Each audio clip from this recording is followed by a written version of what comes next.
Hi, let me first say welcome to this first installment of the lectures for Social and Political Issues, Philosophy 203 for the spring term here at McMaster University. I'm going to give you a short little series of lectures for Assignment 1, and then from henceforward I'll give you a bit of lecture content for each assignment as we go. Let me also quickly apologize for being late getting this posted. I've been wrestling with this software all day. I think I have it figured out. If you see this message, indeed I will have found it. Indeed I will have figured it out. So what I want to do today is just jump right in and discuss some of the high points of what you've read in the materials assigned for Tuesday, May 5th. Both of the things that I assigned a short piece by Mark Blyth in Foreign Affairs. It's a little short piece for Foreign Affairs. And I also asked you to view a lecture that he presented here at McMaster last summer at a summer school that I organized. This lecture was actually a lecture made available to the general public here at Hamilton, this summer school in general was on the theme of capitalism, democratic solidarity, and institutional design. And in many ways, this course is kind of a continuation or a distillation of some of the things and the things we're trying to do in that summer school. On the Avenue to Learn page, I will have a link to that summer school. We video recorded all the lectures that were presented at that summer school. So if you're interested in what we're doing here in the course, there'll be a slightly more sophisticated version of it available on the website that I'm going to post to this summer school. I'll put this on the Avenue to Learn page. I'm putting together a bibliography section. I've already put it on there and started putting some things there, and I'll populate that bibliography section on the Avenue to Learn page for further reading. It's sort of if you like this course, if you like this subject matter, well, here's more stuff you can read that relates to this. But anyway, so let's jump in with what Blyth is doing. And at the end of this lecture, this recapitulation of what Blyth is doing, I'm going to connect it to the course themes. The idea is that the Blyth lecture is kind of set up. It's going to set up for us what we're doing here in the course. Now, in the Blyth lecture, so Mark Blyth, he's a political economist at Brown University, and he's a really well-known big picture thinker about the structure of the world's political economy and where it's going and where it has been.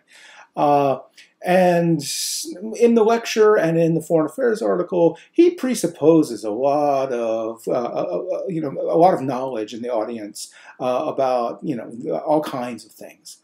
And so the main thing I want to do in this lecture is I really want to do two things. I want to just pull out what I take to be the high points, at least for the purposes of this course.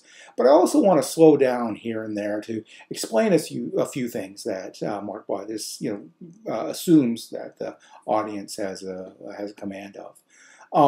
And hopefully this lecture plus the readings will put us in a really good place to, on Thursday, discuss this material in person.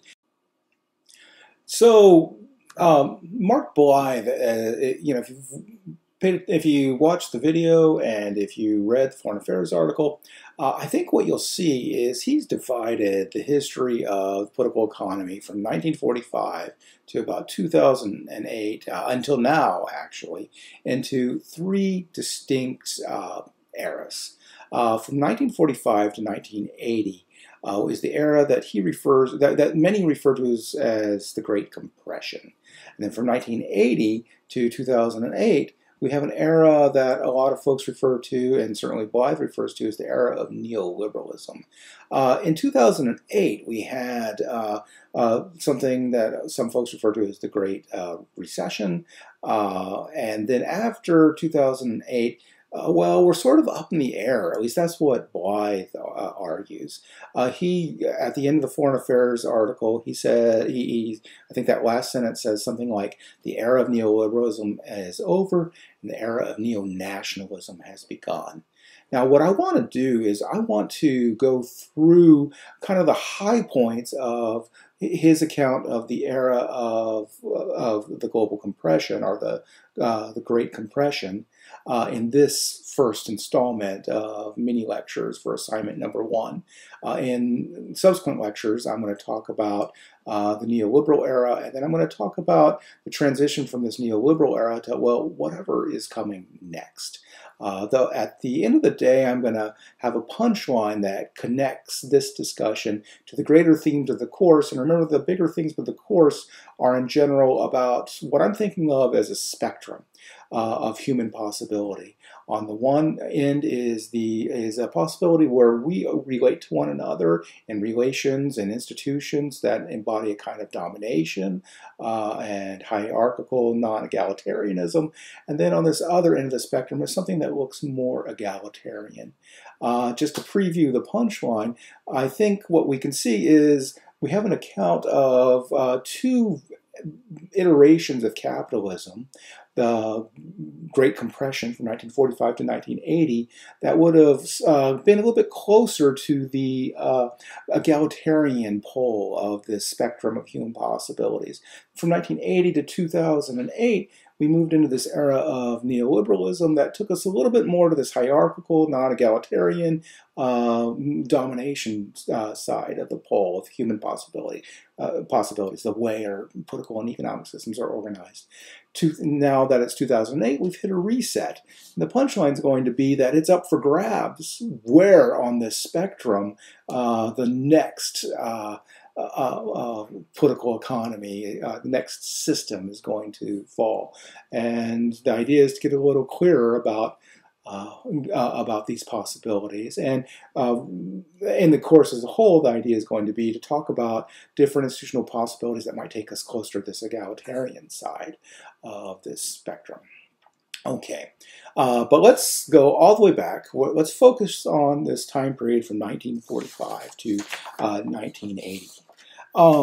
Now, the way, if you look at the slide here over my shoulder, you will see that I've got aligned right next to each other just kind of a highlight picture of the era of the Great Compression, and that's juxtaposed with a highlight bullet point of the era of neoliberalism.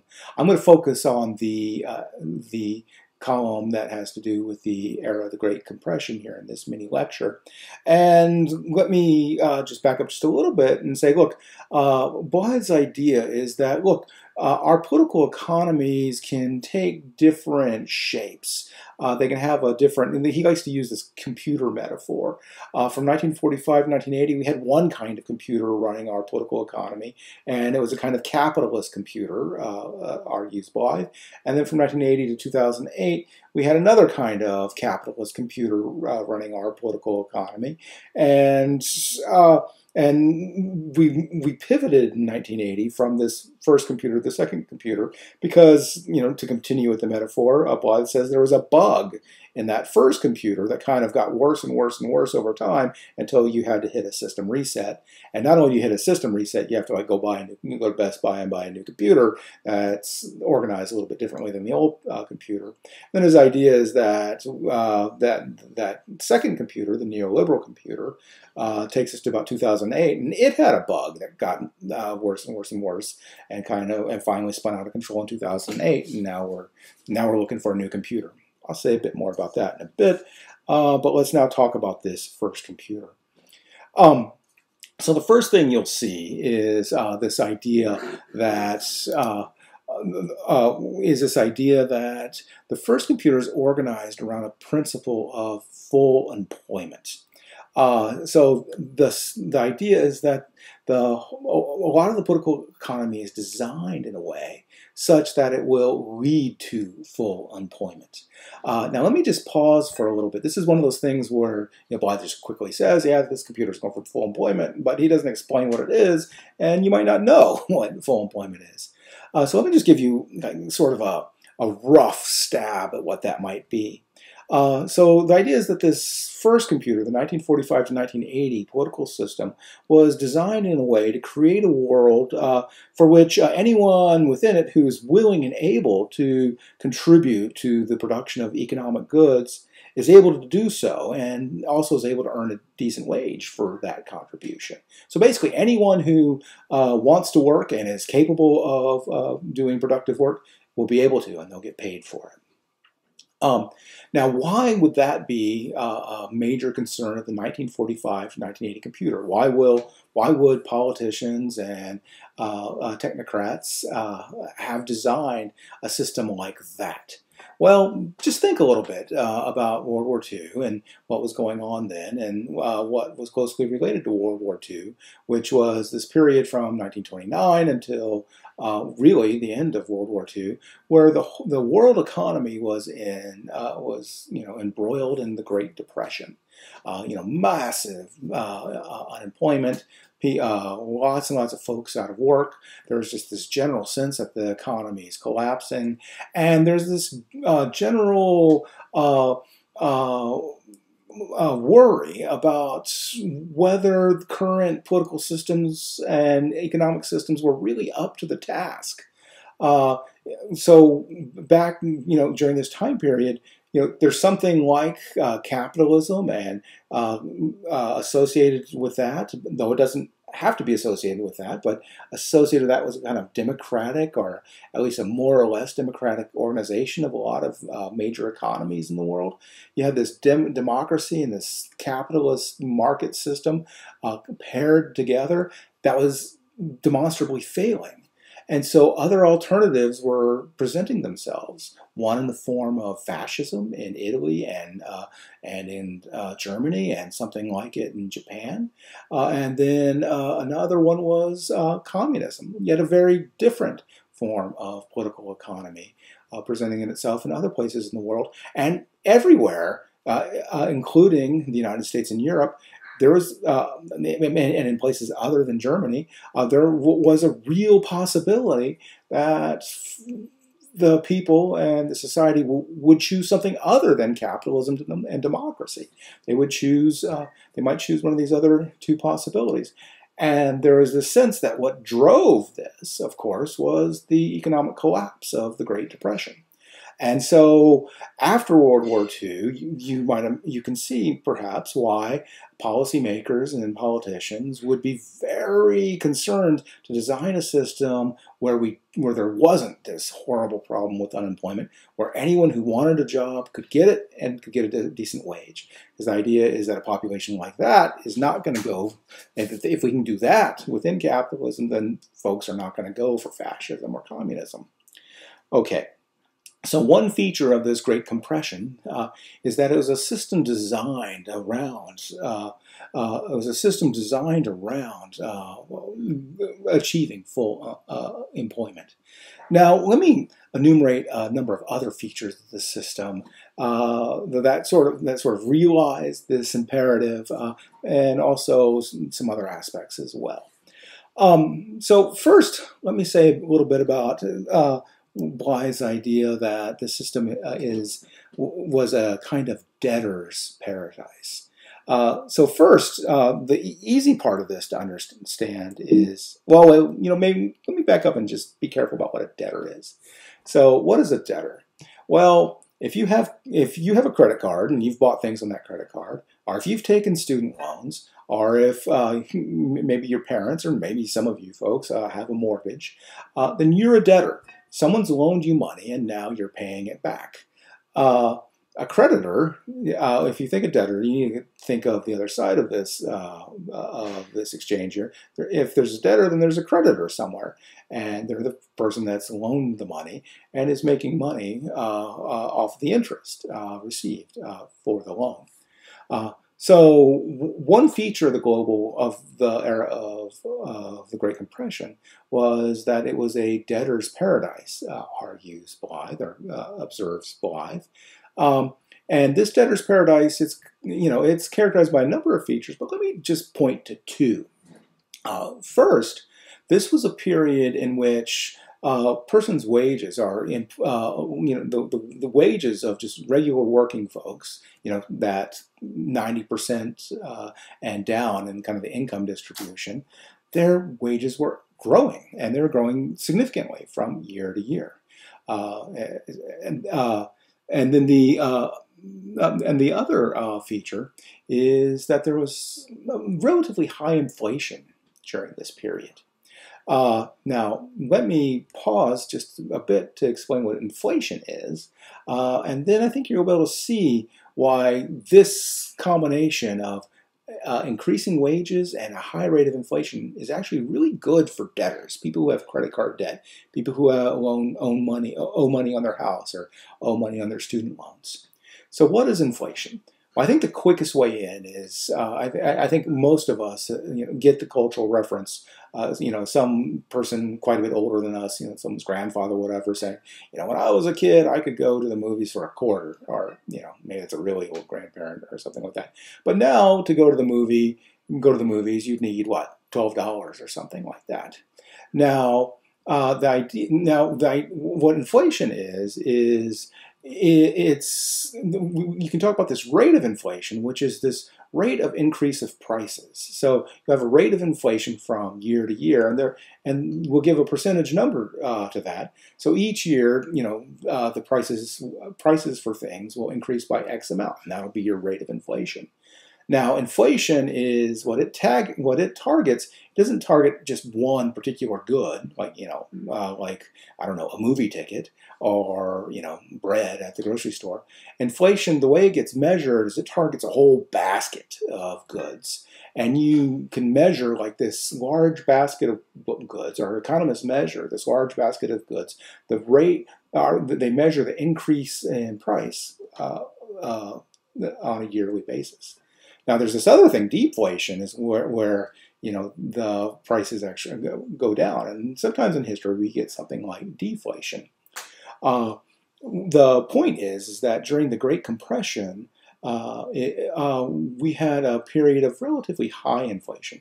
So right now, for the last, basically since 1980, really, 1985 or so, throughout the industrialized world, inflation's been well under 2%. But during the Great Compression, it was quite a bit higher than that, sometimes bumping up and even going above 10%. Now, why is that good for debtors? Well, think of it this way. Imagine that someone loaned your grandfather a nickel to go to the movies, and he borrowed that nickel, or borrowed that quarter. I guess it was a quarter is what I said. They gave him a quarter to go to the movies, and now and your grandfather writes an IOU. Okay, I owe you a quarter.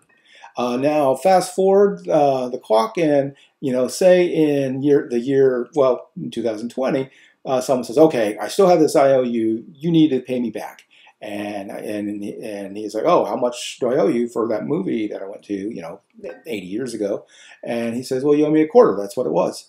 Well, look what's happened here. You had this debt that felt like a lot of money a long time ago, and thanks to inflation, the felt value, the experienced cost of that debt gets eaten away. That quarter that you have to pay back is absolutely nothing to you over decades of inflation. Now, so long as your wages are going up at a faster clip than inflation, and this is really good for you if you're a debtor. And that's exactly what the period from 1945 to 1980 was. During that period, most folks' wages were going up faster than the rate of inflation, but inflation was still quite high, eroding away everyone's debts. And that was a debtor's paradise. So what else was going on during this Great Compression? Oh, well, it was a Great Compression. So what does that mean? Well, what that means is that this was a period of time in which income inequality was compressed. This is actually unprecedented in human history for inequality of incomes to collapse like this. And it's not like there was absolute equality, far from it, but there just wasn't anything, but it was much, much different than the time period that immediately preceded the Great Depression and then this Great Compression, and it's very different than what came after it.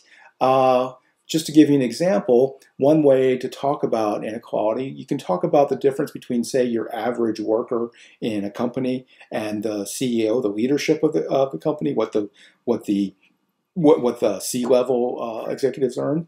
And during Great Compression, that difference, that magnitude of difference would have been something like, 30 or 40 times greater in a large company, whereas now it can be 400 or 500 times greater.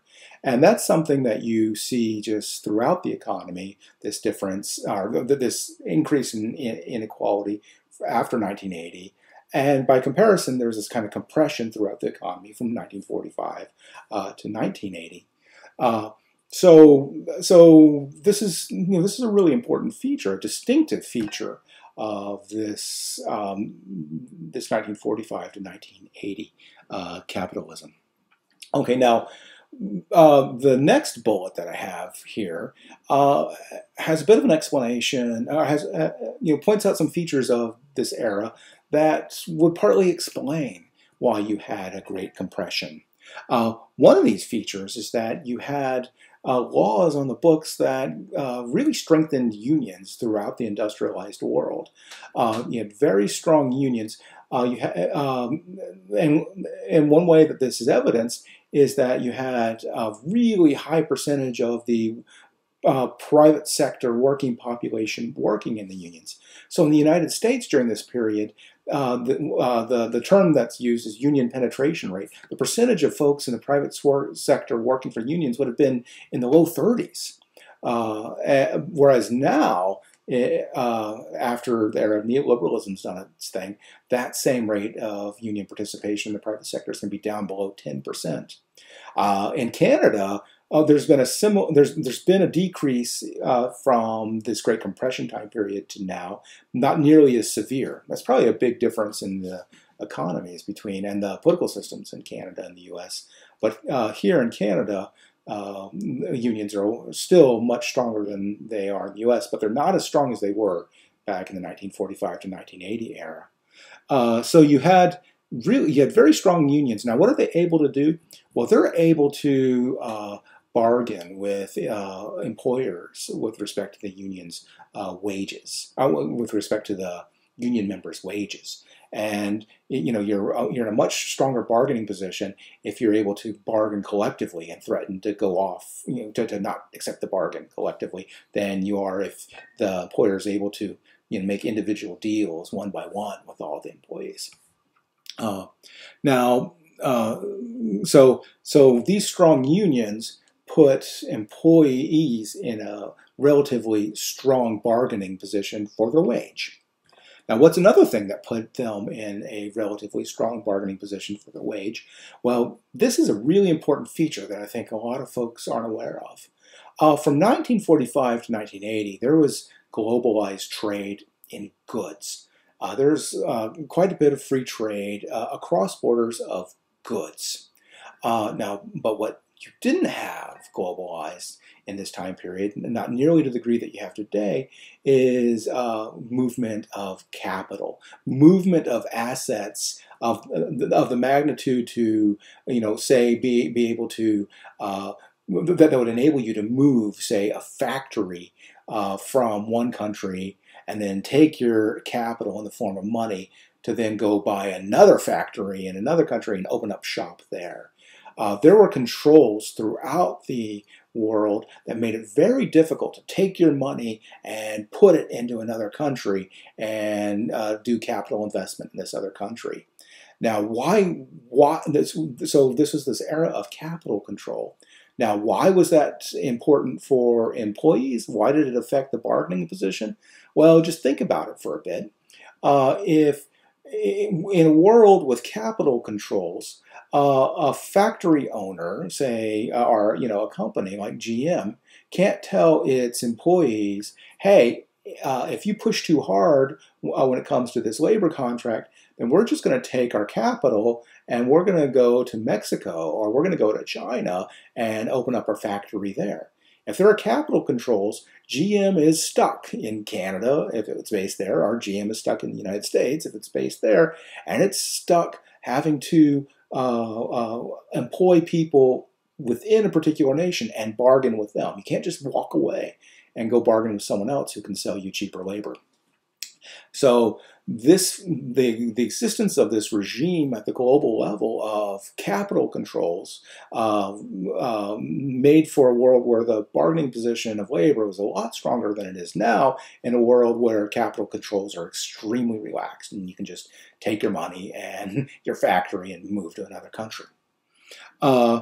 And then finally, a third feature that creates a very strong bargaining position for labor is this imperative of full employment. So if you have a system that's designed to try to get full employment going, then what that means is it's really easy for an employee to get a job.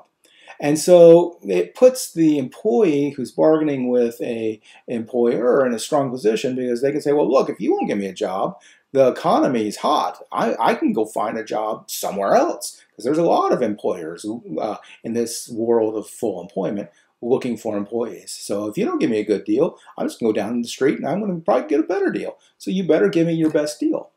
So here we go. Here's 3 key features that are strengthening the position of labor. And what does that generate? Well, look to the next bullet point here. What that creates is a world where labor, your average working person, is able to take a really big slice of the productive pie. They're able to take a big chunk of the profits. In any firm that employs lots of employees, there's going to be this pool of profit that's either going to go to the owners or it's going to go to the workers in the form of wages. The stronger the bargaining position of the employees, the larger slice of that, well, I'm mixing metaphors here. Let's call it this pie of profits. The stronger the bargaining position of the employees, the bigger slice of that pie that they're going to be able to get. And that's what you saw in 1945 to 1980. The employees got a relatively large share of this income, and in fact, they got an exactly proportionate share of productivity growth all throughout this period.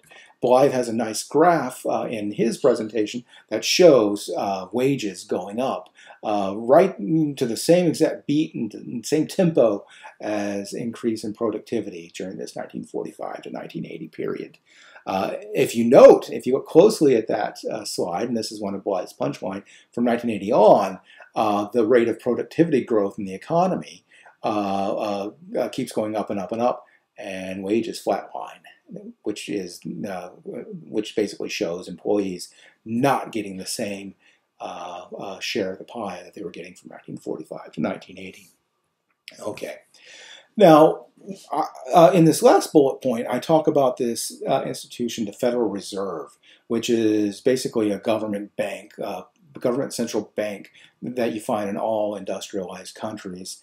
And the point I make here is that from 1945 to 1980, the Federal Reserve did not play much of a role. The Federal Reserves of these various countries didn't play much of a role in governing the economy of those countries. However, after 1980, as you'll see, the Federal Reserve plays a big role. Now, in my next little mini installment, I'm going to say more about what the Federal Reserve is. I just want to point this out right now.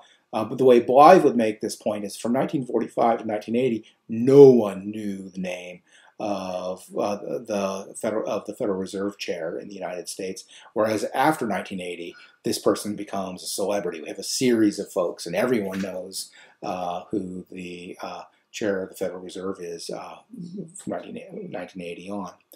The thing I want to focus on in this bullet point, though, is the role of the legislature in governing the economy. And this is a big difference between the two time periods.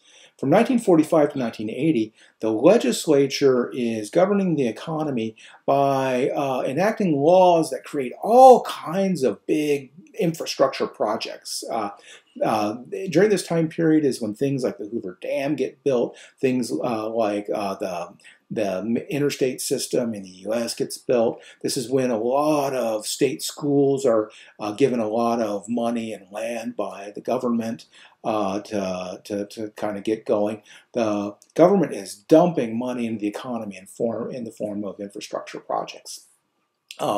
This is basically one of the main mechanisms that's driving full employment, because the government's spending money on these projects that employ a lot of people to build all this stuff. So the government's playing a big role in maintaining this imperative of this system, the political economy imperative from 45 to 80 of full employment. From 1980 on, what you see is the government backs off and really stops doing infrastructure throughout the industrialized world. It's certainly not in the way they're doing it from 1945 to 1980. And they sort of cede the field to the Federal Reserve to do its thing to regulate the economy. Okay. At this point, I've given you what I've focused on is the main features of this first capitalist computer, the 1945 to 1980 Great Compression political economy. Let me conclude by just describing to you the major bug in this system. And there's really two facets to this bug. One is, here on the slide, I refer to it as cost-push inflation. Another popular term is stagflation. Some of you folks may have heard of that term. So that's one facet. The other facet is something called a capital strike. And I'll describe each of these things. Okay, so what's cost-push inflation? So cost-push inflation is something that is created by the strong bargaining power of labor. So let's kind of walk this through. So union, you say, a union at GM, and something like this goes on, in a lot of companies during this period. So here there's a bargain between the union at GM and the owners of GM regarding the wages, basically, that are paid to employees at GM. And they're able to get a really good deal because they have such strong bargaining power during this era. So they get a really good deal. Now, of course, the owners of GM still want to get a good return on their investment. They still want to get their profit. And they don't want to lose their profit that they're getting. So what do?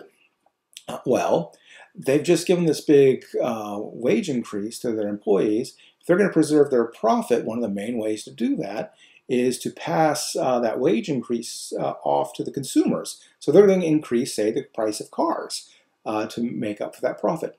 Now, this is going to happen all through the economy. So, the price of movie tickets, the price of, all kinds of widgets and things that are made by the economy, they're going to go up because of the same dynamic, the same bargaining dynamic. Okay, so prices then go up across the systems, and you get inflation.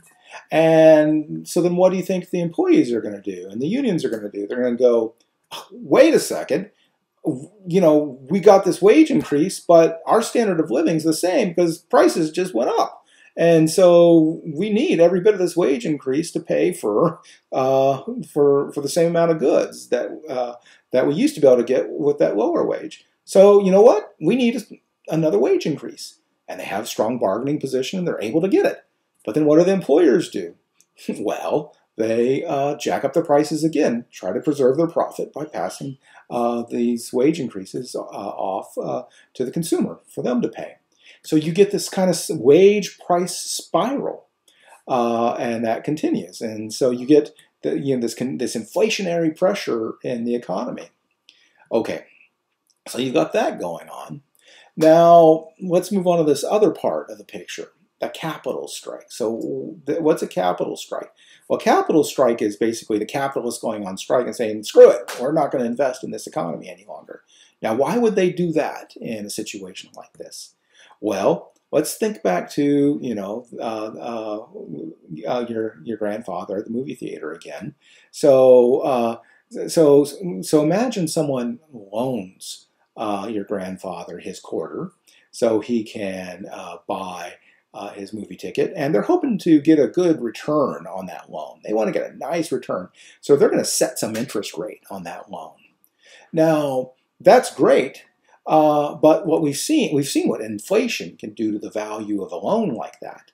So if you make that loan, and it felt like a lot, way back when, but inflation does its thing, and that real value of that amount is going to decrease, and because inflation is going to eat it away.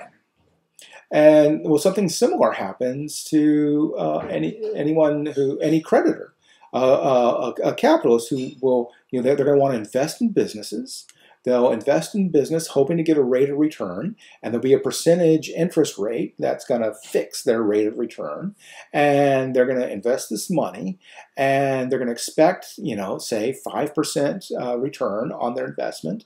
But if you're in a world where the inflation rate is higher than that rate of return rate, then you might as well, as Blyth said, you may as well take your money and go light it on fire in the backyard.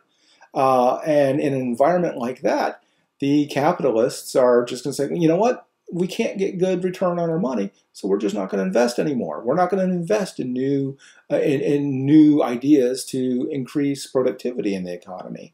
And so what you get is you get this weird world where inflation is high, and at the same time, capitalists have quit investing money because they can't get a rate of return that's higher than inflation.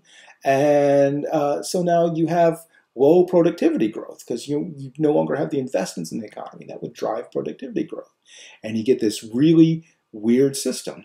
And it's one that's just it's a kind of paradise for the creditors, but it's a kind of hell for the debtors. And in fact, these debtors want to do something about it. They want to get out of hell, and they're very powerful people. They have all this money, and so they do something about it. They have a revolution. They have a Reagan revolution. You may have heard of that term.